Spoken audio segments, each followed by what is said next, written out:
Namaste, Ashe. This is Gabrielle, or I'm Scorpius, here with a channeled message. Our message is healing hurts, dying is easy.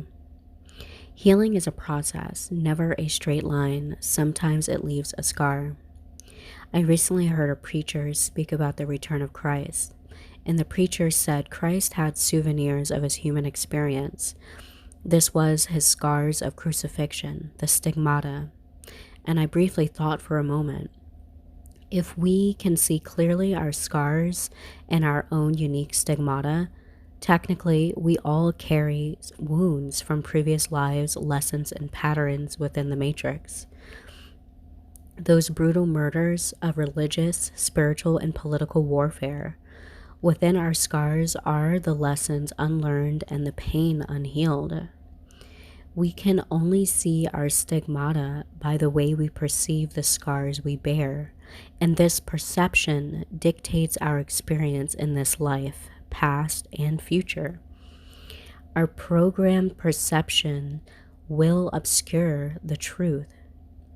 The reincarnation of souls return to remind the collective mind of the powers and principalities that have programmed the matrices that obscure our truth and our path. People bound to flesh and ignorance murder the Christ within and without. How can we perceive this symbolism within the patterns?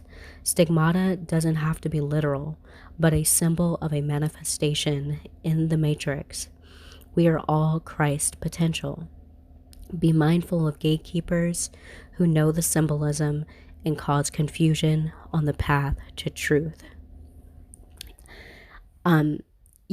When I was listening to the preacher speech about this, he was making it very literal, which I feel like a lot of times if we make symbolisms too literal, we kind of miss the point of it. A lot of our traumas that we bear are repetitive. A lot of traumas are repetitive, and we repeat them in this life. They were repeated in past lives.